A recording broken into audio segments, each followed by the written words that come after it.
ਸਤਿ ਸ਼੍ਰੀ ਅਕਾਲ। ਚੜ੍ਹਦੀ ਕਲਾ ਟਾਈਮ ਟੀਵੀ ਨਿਊਜ਼ ਦੇਖ ਰਹੇ ਦੇਸ਼ ਵਿਦੇਸ਼ ਦੇ ਦਰਸ਼ਕਾਂ ਦਾ ਸਵਾਗਤ ਹੈ। ਪ੍ਰੋਗਰਾਮ ਪੰਜਾਬ ਹਰਿਆਣਾ ਗੱਲ ਵਿੱਚ ਮੈਂ ਨੀਲ ਕਮਲ ਤੇ ਰੋਜ਼ਾਨਾ ਤਰ੍ਹਾਂ ਮੇਰੇ ਨਾਲ ਸਤੀਸ਼ ਕੁਮਾਰ ਸਿੱਖੀ। ਸਭ ਤੋਂ ਪਹਿਲਾਂ स्वागत कर रहे हैं फिर बदे चर्चा सतीश जी राम राम राम और सुनाओ की हाल चाल नीलकमल जी मेरे ठीक हैं और मौसम के हाल चाल जो है वो बिगड़े हुए हैं। पिछले दिनों से जो है हरियाणा में और पंजाब में बरसात हुई और बरसात में कई जगह पे जो है ओले भी पड़े जी। ओले पड़ने से फसलों का नुकसान होया और उस नुकसान की भरपाई के लिए किसान जो है मांग करने लग रहे कि स्पेशल गिरदावरी करके फसलों का जो नुकसान है उसकी भरपाई करी जाए।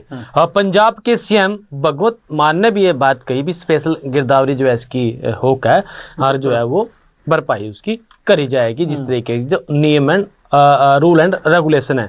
ऐसे में हरियाणा के कृषि मंत्री ने एक बेतुका सा बयान दे दिया श्याम सिंह राणा ने, जो बयान जो है चर्चा में चल रहा है। बड़ा अटपटा सा बयान उसने लोग बताने लग रहे क्योंकि साइंटिस्टों ते हटके बात जो है श्याम सिंह राणा ने कह दी। उसने कहा भी जो बरसात हुई है इस बरसात से जो फसल है उसमें पैदावार बढ़ेगी। मतलब जो फसल में नमी है वो नमी से जो है उसका वजन बढ़ जाएगा। प्रति एकड़ अगर किले की बात करें अभी 2 क्विंटल जो वजन है वो ज्यादा हो जाएगा।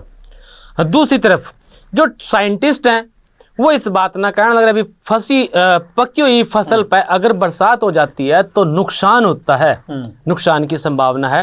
जहां ओले गिरे वहां तो नुकसान सीधा दिखने लग रहा है, बरसात से भी जो है पकी हुई फसल पर नुकसान हुआ। अब ये बयान किस तरीके का दे दिया, मैं अपने एक बात बताऊं, हरियाणा की बात कर लो, पंजाब की कर लो या कहीं की बात कर लो, जो गेहूं है उसकी का वजन बढ़ाने के वास्ते कई जगह ऐसी बातें सामने आए हैं कि जो अधिकारी होते हैं वजन पूरा करने के वास्ते वो ना भिगोदा हैं। बिल्कुल। फिर उनके मामले दर्ज हुए हैं। एफसीआई इंस्पेक्टर की बात कर लो, एफड वाले कर लो, बहुत सारे कर लो, ऐसी सामने आवा कि फलानी जगह पे जो है सेंटर पे गेहूं भिगोंदे वो पाए गए। वो भिगोवा क्यों थे? वजन बढ़ाने के लिए।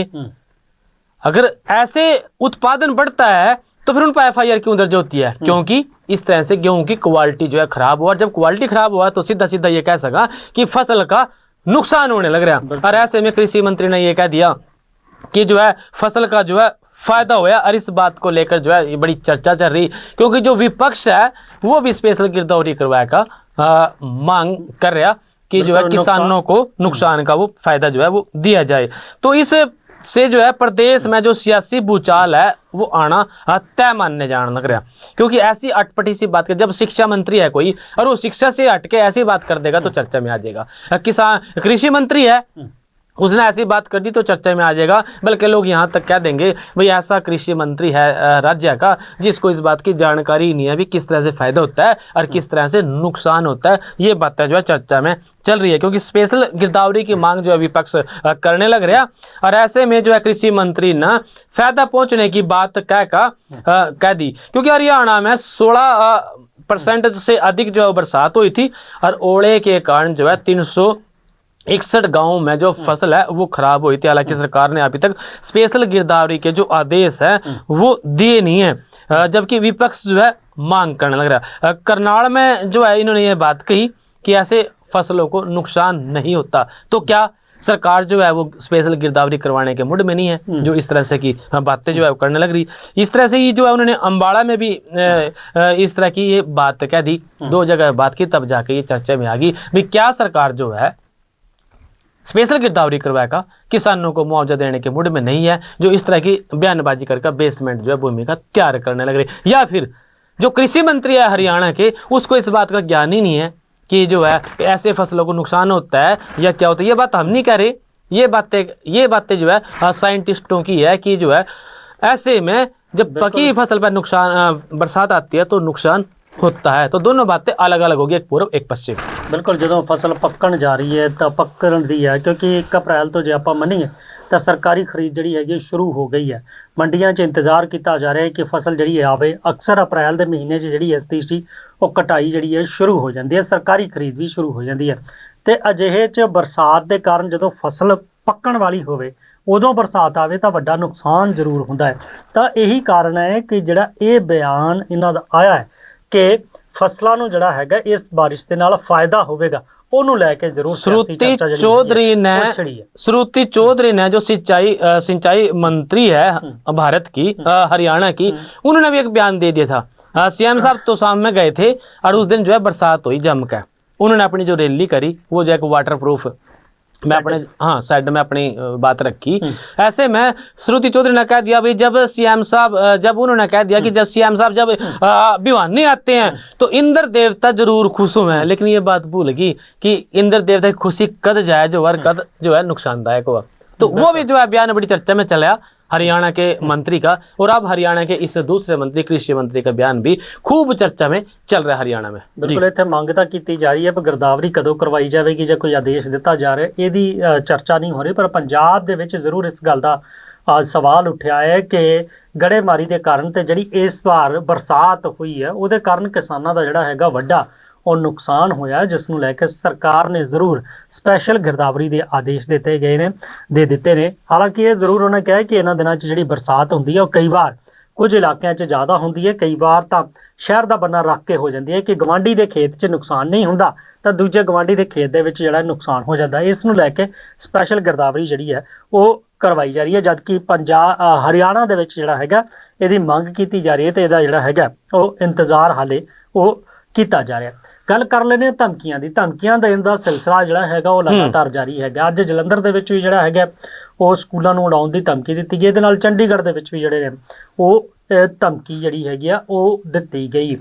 तो लगातार जोड़े है ये लोग वो दहशत फैलाने की कोशिश कर रहे हैं। पहला भी आप जिक्र करते रहे कि बार बार ईमेल के जरिए धमकी दे दी जाती है, फिर पूरे का पूरा अमला जोड़ा है छोटी तो छोटी घटना भी जोड़ा है मुस्तैदी के नाल लैंदा।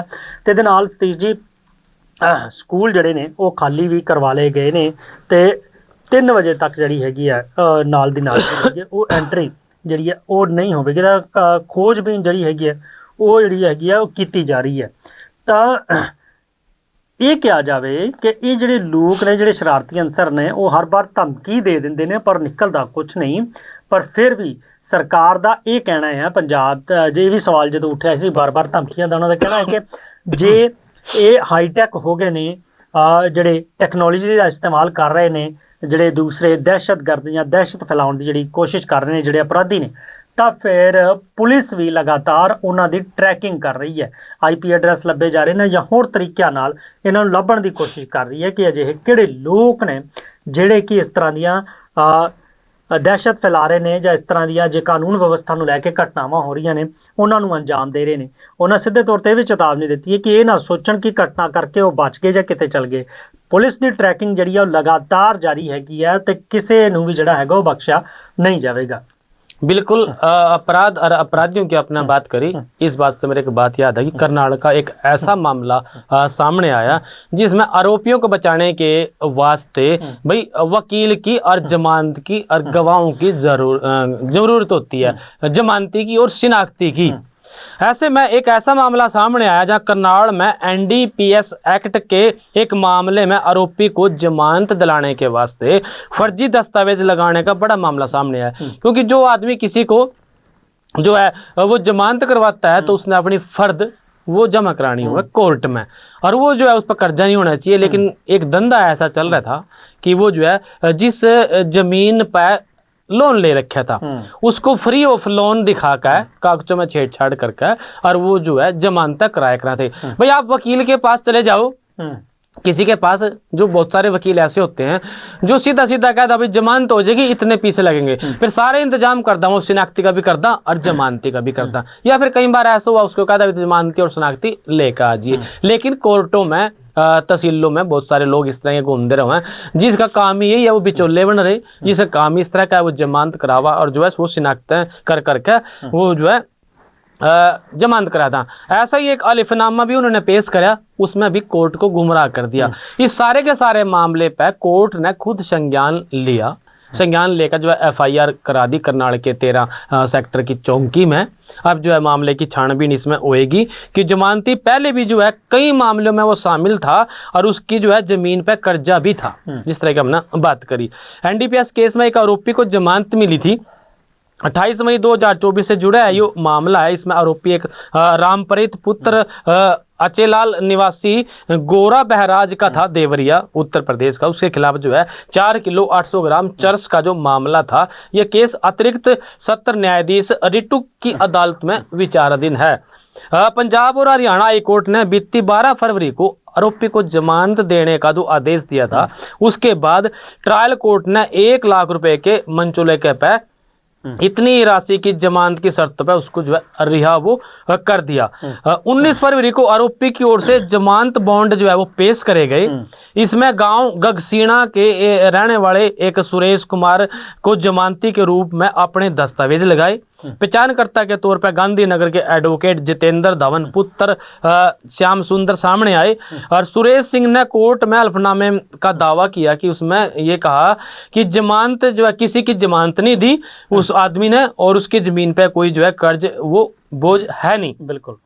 और अपनी अपनी जो है जमीन की जमाबंदी उसने लगा दी। जब तहसील में इस बात का खुलासा होया, रिपोर्ट मांगी गई भी इस जमीन का वेरवा देव कोर्ट ने उससे मांगा, तो पाया गया कि उस पर जो है वो कर्जा था। बिल्कुल। हल्फनामा गलत दिया।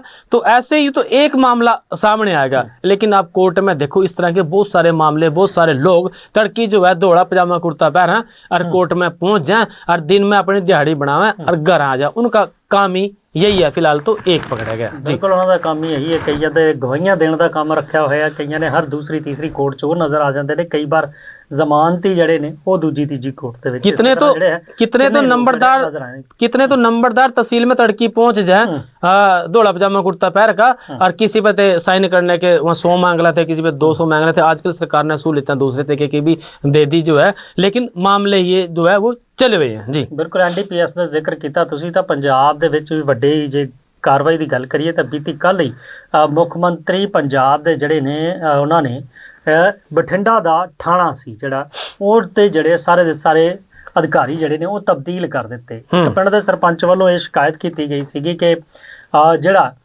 ਇੱਥੇ ਨਸ਼ਾ ਤਸਕਰੀ ਦਾ ਕੰਮ ਚੱਲਦਾ, ਨਸ਼ਾ ਵੱਡੇ ਪੱਧਰ ਤੇ ਵਿਕਦਾ, ਪਰ ਉਹਦੇ ਤੇ ਉਹਨਾਂ ਦੇ ਉੱਤੇ ਜਿਹੜੀ ਇਹ ਕਾਰਵਾਈ ਨਹੀਂ ਹੁੰਦੀ।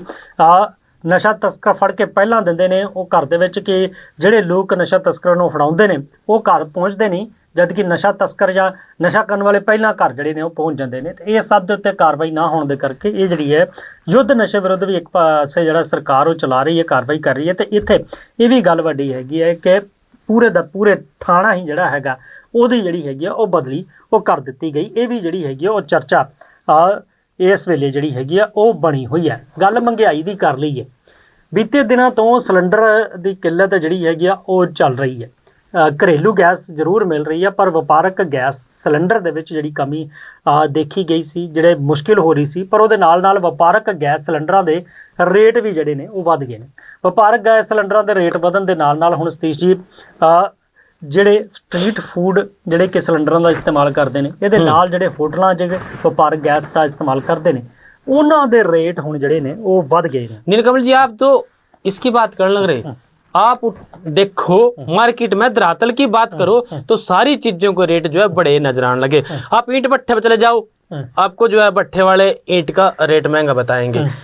आप जो है किसी दुकानदार के पास चले जाओ, वो कहेंगे जो है रेट महंगा हो गया। मतलब लगभग चीज़ों के जो रेट हैं वो महंगे होने लगे। जिस तरह का अपना रोटी पानी की बात करी, ब्याह शादी की बात करी, जो कैटर हैं आजकल ऑर्डर लेने से बचने लग रहे। वो सिलेंडर उनके पास होंगे नहीं, तो ऑर्डर तैयार किस तरह करेंगे, इस बात को लेकर भी उनकी परेशानी हो रही। जिस तरह की अपना बात करी तो ये बहुत बड़ी बात है। कई जगह पे जो है रोटियों के रेट बढ़ गए और कई जगह पर रोटियों के जो है वजन घट गए, साइज घट गए, साइज घटाते, वजन घटाते। ਇਹਦੇ ਨਾਲ ਦਾ ਸਤੀਸ਼ ਜੀ ਇੱਕ ਹੋਰ ਜ਼ਿਕਰ ਕਰੀਏ ਜੇ ਸਮਾਜਿਕ ਗੱਲ ਦਾ ਤਾਂ ਹਰਿਆਣਾ ਦਾ ਜ਼ਿਕਰ ਕਰਨਾ ਬਣਦਾ ਹੈ, ਕਿਉਂਕਿ ਬਾਲ ਵਿਵਾਹ ਦੇ ਉੱਤੇ ਪੂਰਨ ਤੌਰ ਤੇ ਪਾਬੰਦੀ ਹੈਗੀ ਹੈ। ਬਿਲਕੁਲ। ਤਾਂ ਇੱਕ ਰਿਪੋਰਟ ਜਿਹੜੀ ਹੈਗੀ ਉਹ ਕਹਿੰਦੀ ਹੈ ਕਿ ਹਰਿਆਣਾ ਦੇ ਵਿੱਚ 5 ਸਾਲਾਂ ਦੇ ਵਿੱਚ 1729 ਲੋਕ ਜਿਹੜੇ ਨੇ ਯੁਵਾ ਉਹਨਾਂ ਦਾ ਜਿਹੜਾ ਹੈਗਾ ਬਾਲ ਵਿਵਾਹ ਉਹ ਹੋ ਗਿਆ। ਤੇ ਸਰਕਾਰ ਇਹਨੂੰ ਲੈ ਕੇ ਜਿਹੜੀ ਹੈ ਉਹ ਹੁਣ ਅਲਰਟ ਹੋ ਗਈ ਹੈ। ਉਹ ਹੁਣ पोर्टल बना के ये उत्ते मोनीटरिंग जिहड़ी हैगी वो करेगी कि बाल विवाह जिहड़ा हैगा पूर्ण तौर ते उत्ते जिहड़ा हैगा वो बंद होवे। 12 विभागां नूं जिहड़ी हैगी इहदी जिम्मेवारी वो दित्ती गई है। वड्डी गल ये है कि जे 50 ਸਾਲਾਂ ਦੇ ਵਿੱਚ 1700 ਤੋਂ ਵੱਧ ਬਾਲ ਵਿਵਾਹ ਹੁੰਦੇ ਆ, ਤਾਂ ਇਹਦੇ ਲਈ ਵੱਖ-ਵੱਖ NGO ਬਣਾਈਆਂ ਗਈਆਂ ਨੇ, ਵੱਖ-ਵੱਖ ਲੋਕ ਜਿਹੜੇ ਨੇ ਕੰਮ ਕਰ वे क्या करना रहे हैं ਉਹ ਕੀ ਕਰਨ ਲੱਗ ਰਹੇ ਨੇ। ਇਹ ਵੀ ਜਿਹੜਾ ਹੈਗਾ ਇੱਕ ਵੱਡਾ ਸਵਾਲ ਉਹ ਹੈਗਾ ਆ। ਮੁਖਿਆਲੇ ਪੱਧਰ ਤੇ ਪੋਰਟਲ ਦੇ ਮਾਧਿਅਮ ਨਾਲ ਸਿੱਧਾ ਜਿਹੜੀ ਹੈਗੀ ਆ ਉਹ ਮੋਨੀਟਰਿੰਗ ਜੀ ਹੁਣ ਕਰਨ ਦੀ ਜਿਹੜੀ ਹੈਗੀ ਆ ਤਿਆਰੀ ਕੀਤੀ ਜਾ ਰਹੀ ਹੈ। ਸੂਬੇ ਵਿੱਚ ਬਾਲ ਵਿਵਾਹ ਨੂੰ ਰੋਕਣ ਲਈ ਜਿਹੜੀ ਹੁਣ ਜ਼ਿੰਮੇਵਾਰੀ ਤੈਅ ਕੀਤੀ ਗਈ ਹੈ, ਉਹਦੇ ਵਿੱਚ ਪੁਲਿਸ, ਬਾਲ ਵਿਵਾਹ ਨਿਸ਼ੇਧ ਅਧਿਕਾਰੀ, ਸਿੱਖਿਆ ਵਿਭਾਗ, ਸਿਹਤ ਵਿਭਾਗ ਸਮੇਤ 12 ਵਿਭਾਗਾਂ ਨੂੰ ਹੁਣ ਸ਼ਾਮਲ ਕੀਤਾ ਗਿਆ ਹੈ, ਤਾਂ ਕਿ ਇਹ ਜਿਹੜੇ ਲੋਕ ਨੇ ਉਹ ਇਹਦੇ ਤੇ ਨਜ਼ਰ ਰੱਖਣ ਤੇ ਜੇ ਕੋਈ ਬਾਲ ਵਿਵਾਹ ਉਹਨਾਂ ਦੇ ਇਲਾਕੇ ਦੇ ਵਿੱਚ ਹੁੰਦਾ ਤਾਂ ਉਹਨੂੰ ਲੈ ਕੇ ਅੱਗੇ ਦੀ ਜਿਹੜੀ ਹੈਗੀ ਆ ਉਹ ਪੂਰੀ ਦੀ ਪੂਰੀ ਜਾਣਕਾਰੀ ਜਿਹੜੀ ਆ ਉਹ ਦਿੱਤੀ ਜਾਵੇ। ਹੁਣ ਜੇ ਸਿੱਧੇ ਤੌਰ ਤੇ ਕਹੀਏ ਤਾਂ ਜੇ ਇਸ ਤਰ੍ਹਾਂ ਦੀ ਕਾਰਵਾਈ ਇਹਨਾਂ ਅਧਿਕਾਰੀਆਂ ਦੀ ਜਿਨ੍ਹਾਂ ਵਿਭਾਗਾਂ ਦੀ ਡਿਊਟੀ ਲਾਈ ਗਈ ਹੈ, ਜੇ ਇਸ ਤਰ੍ਹਾਂ ਦਾ ਕੰਮ ਹੁੰਦਾ, ਕੋਈ ਬਾਲ ਵਿਆਹ ਹੁੰਦਾ, ਤਾਂ ਉਹਨਾਂ ਅਧਿਕਾਰੀਆਂ ਦੇ ਉੱਤੇ ਵੀ ਜਿਹੜੀ ਹੈਗੀ ਹੈ ਉਹ ਸ਼ਿਕੰਜਾ ਜਿਹੜਾ ਹੈਗਾ ਕੱਸਿਆ ਜਾਵੇਗਾ, ਉਹਨਾਂ ਦੇ ਉੱਤੇ ਜਿਹੜੀ ਹੈਗੀ ਹੈ ਉਹ ਗਾਜ ਇਸ ਚੀਜ਼ ਦੀ ਡਿੱਗੇਗੀ। ਇਹਦੇ ਨਾਲ ਹੁਣ ਸਿਰਫ ਘਰ ਵਾਲੇ ਨਹੀਂ ਬਲਕਿ ਵਿਆਹ ਦੇ ਵਿੱਚ ਸ਼ਾਮਲ ਜਿਹੜਾ ਹੈ ਪੰਡਿਤ, ਬੈਂਡ ਬਾਜੇ ਵਾਲੇ, ਟੈਂਟ ਵਾਲੇ, ਤੇ ਜਿਸ ਮੈਰਿਜ ਪੈਲੇਸ ਦੇ ਵਿੱਚ ਉਹ ਵਿਆਹ ਹੋਵੇਗਾ ਉਹਨਾਂ ਨੂੰ ਵੀ ਸਾਰੇ ਦਾ ਸਾਰਾ ਜਿਹੜਾ ਹੈਗਾ ਉਹ ਰਡਾਰ ਦੇ ਉੱਤੇ ਰੱਖਿਆ ਜਾਵੇਗਾ।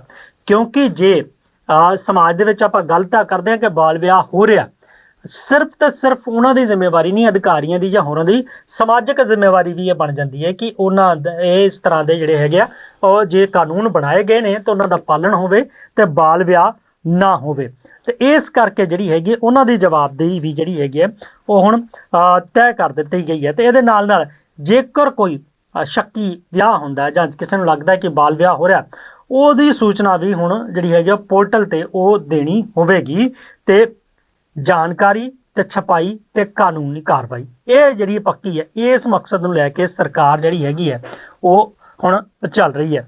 2030 ਦਾ ਮਿਸ਼ਨ ਜਿਹੜਾ ਹੈਗਾ ਉਹ ਨਿਰਧਾਰਿਤ ਕੀਤਾ ਗਿਆ ਹੈ ਕਲੀਨ ਹਰਿਆਣਾ ਦੇ ਵਿੱਚ, ਤੇ ਇਹ ਜਿਹੜਾ ਹੈਗਾ ਟੀਚਾ ਨਿਰਧਾਰਿਤ ਕੀਤਾ ਗਿਆ, ਇਹ ਲਕਸ਼ ਰੱਖਿਆ ਗਿਆ ਕਿ 2030 ਤੱਕ ਇਸ ਕਲੰਕ ਨੂੰ ਪੂਰੀ ਤਰ੍ਹਾਂ ਦੇ ਨਾਲ ਜਿਹੜਾ ਹੈਗਾ ਉਹ ਮਿਟਾ ਦਿੱਤਾ ਜਾए। पूरे भारत में जो बाल विवाह है, ये बाल विवाह प्रथा, इसको 2030 में खत्म करने का निर्णय जो है केंद्र सरकार ने ले रखा। और इसमें जो है हरियाणा सरकार ने अपना जो अहम योगदान है वो देने की बात की भी 2030 तक जो है बिल्कुल जिस तरह के आज आपने बताया अभी 1700 कुछ मामले हैं, लगभग 1800 के आसपास हैं, भी आगे 2030 के बाद एक भी मामला ऐसा नहीं होगा। इसके लिए ये कदम जो है उठाए जाने लग रहे। प्रियंका सोनी की देख रेख में जो है ये सारे का सारा काम इसमें चलेगा नीलकमल जी। लेकिन पंगा उनके गला में छिड़ गया जो उनसे जो है बैंकटा वाले हैं और जो बैंड बाजे वाले हैं। ये बैंड बाजे वाला जब किसी के ब्याह करा हुआ तो सीधा अपना पैसे बजावा भी, मतलब इतने पैसे चाहिए ना बाजा बजाना, वो चिट्ठी देखनी पड़े करेगी भाई किसका ब्याह है, छोरा कितने साल का, उसका आधार कार्ड दिखा, छोरी कितने साल की उसका आधार कार्ड दिखा। क्योंकि जो ब्याह की जो उम्र है, आयु सीमा है, वो लड़के की 21 साल है और लड़कियों की जो है वो 18 साल है। इससे कम में अगर कोई पाया गया तो फिर ये सारे के सारे जो है उसमें नपेंगे, फिर चाहे बैंकेटा लाड़ा हो और चाहे वो बैंड बाजे वाला हो। तो भाई कलेश तो उन गले भी छिड़ गया। और ऐसे में जिस तरीके से काम सरकार करने लग रही है तो हो सकता है कि 2023 तक कोई भी ऐसा केस ना आए। अगर काम ईमानदारी से होगा तब की बात है, नहीं कानून तो पहले भी बन रहे और कानून जो है वो आज भी है। ਬਿਲਕੁਲ ਕਾਨੂੰਨ ਤਾਂ ਅੱਜ ਵੀ ਹੈਗੇ, ਪਰ ਸੀ ਜੀ ਇੱਕ ਹੋਰ ਗੱਲ ਕਰੀਏ, ਜੇ ਸਮਾਜ ਦੇ ਵਿੱਚ ਆਪਾਂ ਕਹੀਏ ਤਾਂ ਖੇਡ ਖੇਡਣੀ, ਜੇ ਕੋਈ ਖੇਡ ਖੇਡਣੀ ਹੈ ਕਿਸੇ ਜ਼ਹਿਰੀਲੀ ਚੀਜ਼ ਦੇ ਨਾਲ ਤਾਂ ਉਹਦਾ ਧਿਆਨ ਜ਼ਰੂਰ ਰੱਖਣਾ ਚਾਹੀਦਾ। मैं तेरी बात पर मैं नीलकमल जी समझ गया क्या कहना चाहा। नुका देख रहा जिसका काम उसी को साजे और कोई करे तो डंडा बाजे। दूसरी बात यह भी a little knowledge is dangerous to the health. यह बात जो आपने शुरुआत करी है यह हरियाणा के करनाल के गांव संडीर की है। और उस संडीर में जो है शमशान घाट में काम चलने लग रहा था विकास कार्यों का। उस दौरान वहां एक सांप देखा गया, लोगों ने सांप देखा, उसकी सूचना सरपंच को दे दी और सरपंच ने जो उनसे कह दिया सांप ते रहियो दूर, क्योंकि सांप जब बाद में पता लगा कोबरा था। और सतीश एक फफड़ाना है, वो जो है फफड़ाने गांव का, वो स्नेक मैन के नाम से जाना जावा हरियाणा में, वो सांप पकड़े खरा। उसने टाइम दे दिया भी आधे घंटे में आने लग रहा और सांप से जो है वो दूर रहने की बात थी। ऐसे में गांव का एक अनाड़ी आदमी था जिसकी जिस तरह की मैंने बात करी भाई, जिसका काम उसी को साजे और कोई करे तो डंडा बाजे। Little knowledge is dangerous to the health. एक अधूरी जानकारी उसके स्वास्थ्य के लिए हानिकारक होगी। उस आदमी ने जिस तरह पता लगा भाई सांप है, वो पकड़ लिया करा था, तमस्या करा करा था उसको, कभी पुंजर कर जोड़ी बांध ली, कभी कुछ और कर दिया। उनने वो सांप वहां जाकर 30 से पहला पकड़ लिया और पकड़ कर पा लिया अपने गड़ में, और गड़ में पाया। फिर वो सांप ने उसका मार लिया डंक मार कर। सांप ने डंक तो मार लिया, उन्हें वो सांप तो दिया उठी छोड़, और अपने घर का नहीं चलता बनया। जब रास्ते में वो चक्कर आएगा गिर गया, लोगों ने देखा भाई छोरा गिर गया, उन्हें उठाया उससे घर ले गए, घर ते अस्पताल में ले गए, इतने में उसकी मौत होगी। इसलिए देखो मैं भाई जहरीली चीजों से खेलना नहीं चाहिए, और जिस काम की जानकारी उसमें पंगा नहीं लेना चाहिए। और इसने जो है अधूरी जानकारी थी उसको सांप पकड़ने की, और उसमें ये अपनी जान गवा बैठा। बिल्कुल जानकारी जी है वो होनी चाहिए है। बहुत सारे सप्पां की गल की जाती है कि वो जहरीले नहीं है, कई ਜਿਹੜੇ ਨੇ ਕੋਬਰਾ ਉਹ ਸਭ ਤੋਂ ਜਿਹੜਾ ਹੈਗਾ ਉਹ ਜ਼ਹਿਰੀਲਾ ਹੈਗਾ, ਕੋਬਰਾ ਹੀ ਥਾ ਬਿਲਕੁਲ। ਤੇ ਇਹ ਜਿਹੜਾ ਸੱਪ ਹੈ ਉਹ ਕੋਬਰਾ ਹੀ ਸੀਗਾ। ਇਹਦੇ ਨਾਲ ਖੇਡਣਾ ਜਿਹੜਾ ਫਿਰ ਇਸ ਨੂੰ ਜਿਹੜਾ ਹੈਗਾ ਉਹ महंगा पै गया है। एक बात का और जिक्र करा नीलकमल जी, बंदरों ने आतंक मचा रखा पानीपत की मैं बात करूं। पानीपत में भाई अक्सर हमने वीडियो देखा है, खबरें सुना है कि कहीं किसी ने बेसहारा जो पशु का था उन्होंने जो है मार दिया, किसी को सींग मार दिया, या फिर कुत्तों ने पाड़ लिया। अब मामला है यू बंदरों का। ये जो हरियाणा के पानीपत में एक दिल दला देने वाली बात सामने आई, जब कोई लेडीज जो है घर से बाहर निकली, उस पर जो है बंदरों ने अटैक कर दिया, और उस पर जो है कमर पे और कई जगह जो है बुड़ के उसको मारे गए। जब लोगों ने देखा, लोगों ने उसको छटवाया कर जो है उसको अस्पताल में भर्ती कराया। और ये एक नहीं, ये नीलकमल जी एक उसमें 3-4 घटनाएं जो है एक दिन में ये वहां पे घटी हैं। 50 सेकंड का एक वीडियो था इसका हमले का, वो जो है वायरल होने लग रहा। ये जो है पानीपत की बात है नीलकमल जी। क्षेत्र में लोगों के गंभीर जो है आरोप है कि घर से बाहर निकलना जो है वो मुश्किल हो रहा है, और ये लोग जो है लाठी डंडे लेकर वो घर से बाहर निकलना भी, ताकि कोई बंदर हमला न कर दे, उससे अपनी रक्षा जो है वो कर सकें। तो अब घर से जैसे ही महिला बाहर निकली, बंदरों के झुंड ने उस पर अटैक कर दिया, और उसका जो सीसीटीवी फुटेज था वो सामने आया। बुजुर्ग ने एक ने उसको जो है वो छुड़वाया, और उसकी जो है जान पे ये बात बना गई थी। तो बहुत सारे मामले ऐसे हैं जब बंदर अटैक कर, क्योंकि बंदर जो है झुंड में रहते हैं। जो एक्सपर्ट हैं वो इस बात ना कहें भाई बंदरों ने, देखो जंगल रहे नहीं, जंगलों में खाना रहे नहीं, जो थोड़े बहुत पेड़ पौधे कहीं 2-4 मिल जाए, खाना रहे नहीं, तो ये खाने की तलाश में शहरों की तरफ भाग गए। और जब वहाँ आसानी से उनको खाना मिल जाता है, लेकिन जब उनको आसानी से खाना नहीं मिलता, वो खाने के चक्कर में वो आदमी पर अटैक करना। एक बात यह, दूसरी बात यह कुत्तों की और बंदरों की एक फितरत होती है, भी किसी भी एरिया ना वो अपना एरिया समझा भाई हमारा एरिया है क्या, और उस एरिया में जब कोई इंसान उनको नजर आवा तो वो उनकी सुरक्षा पर सवाल अपने आप पैदा कर ला दिमाग में, भाई हमारे एरिया में तो आदमी आएगा, तो उस पर वो इस तरीके से भी झपट पड़ते हैं। ऐसे में जो है फिर वो जो है समाज के लिए बड़ी हानिकारक चीजें होने लग रही। हालांकि नगर निगम से लोग इस बात की अपील करना रहे, बंदरों को छोड़कर पकड़कर जंगलों में छोड़ा जाए, वो जो है नुकसान बहुत करने लग रहे। जी बिल्कुल काफी नुकसान कर रहे हैं। सिर्फ एक सोनीपत दी नहीं, बहुत सारे इलाकों की जी पानीपत की बात है, तो मतलब पानीपत दी नहीं, बहुत सारे होर भी शहर ਜਿਹੜੇ ਨੇ ਉਹਨਾਂ ਦੇ ਵਿੱਚ ਇਸ ਤਰ੍ਹਾਂ ਦੀਆਂ ਸਮੱਸਿਆਵਾਂ ਹੈਗੀਆਂ ਨੇ। ਤੇ ਜਦੋਂ ਇਲੈਕਸ਼ਨ ਆਉਂਦੇ ਨੇ ਇਹਨਾਂ ਮਾਮਲਿਆਂ ਨੂੰ ਉਠਾਇਆ ਵੀ ਜਾਂਦਾ ਹੈ, ਪਰ ਜਦੋਂ ਇਸ ਤਰ੍ਹਾਂ ਦੀਆਂ ਘਟਨਾਵਾਂ ਸਾਹਮਣੇ ਆਉਂਦੀਆਂ ਨੇ ਫਿਰ ਇਹਦੇ ਲਈ ਜ਼ਿੰਮੇਵਾਰ ਹੈ ਕੌਣ? ਨਗਰ ਨਿਗਮ ਨੂੰ ਜਿਹੜੀ ਹੈਗੀ ਇਹਦੇ ਤੇ ਕਾਰਵਾਈ ਜਿਹੜੀ ਹੈਗੀ ਉਹ ਕਰਨੀ ਚਾਹੀਦੀ ਹੈ। ਫਿਰ ਕਿਉਂਕਿ ਜਦੋਂ ਇਸ ਤਰੀਕੇ ਕੋਈ ਘਟਨਾ ਹੋ ਜਾਂਦੀ ਹੈ ਤਾਂ ਫਿਰ ਸੰਬੰਧਿਤ ਅਧਿਕਾਰੀਆਂ ਨੂੰ ਹੀ ਜਿਹੜਾ ਹੈਗਾ ਉਹ ਜ਼ਿੰਮੇਵਾਰ ਕਿਉਂਕਿ ਮੰਨਿਆ ਜਾਂਦਾ। ਤੇ ਇਸ ਨੂੰ ਲੈ ਕੇ ਸੁਪਰੀਮ ਕੋਰਟ ਵੀ ਜਿਹੜਾ ਹੈਗਾ ਉਹਨਾਂ ਨੇ ਹਾਲਾਂਕਿ ਕੁੱਤਿਆਂ ਨੂੰ ਲੈ ਕੇ ਜ਼ਰੂਰ ਜਿਹੜੇ ਨੇ ਆਦੇਸ਼ ਉਦੋਂ ਦਿੱਤੇ ਸੀਗੇ, ਗਾਈਡਲਾਈਨ ਜਿਹੜੀ ਹੈ ਜਾਰੀ ਕੀਤੀ ਗਈ ਸੀਗੀ, ਪਰ ਇਹਨਾਂ ਚੀਜ਼ਾਂ ਨੂੰ ਲੈ ਕੇ ਜਿਹੜੇ ਚਾਹੇ ਬਾਂਦਰ ਹੈ ਚਾਹੇ ਆਵਾਰਾ ਹੋਰ ਪਸ਼ੂ ਨੇ ਉਹਨਾਂ ਨੂੰ ਲੈ ਕੇ ਕੀ ਕੁਝ ਗਾਈਡਲਾਈਨ ਹੈ, ਕੀ ਕੁਝ ਕਰਨਾ ਚਾਹੀਦਾ, ਇਹਦੇ ਵੱਲ ਵੀ ਜਿਹੜਾ ਫਿਲਹਾਲ ਉਹ ਧਿਆਨ ਦੇਣ ਦੀ ਜ਼ਰੂਰਤ ਹੈ। ਪ੍ਰੋਗਰਾਮ 'ਚ ਵੇਲਾ ਇਸ ਵੇਲੇ ਤੁਹਾਡੇ ਤੋਂ ਇਜਾਜ਼ਤ ਲੈਣ ਦਾ ਹੋ ਚੱਲਿਆ, ਫਿਰ ਮਿਲਾਂਗੇ ਇਸੇ ਪ੍ਰੋਗਰਾਮ 'ਚ। तब तक लिए मैनू ते सतीश कुमार सीकरी दो इजाजत, बने रहो चढ़ती कला टाइम टीवी नाल। राम राम जी।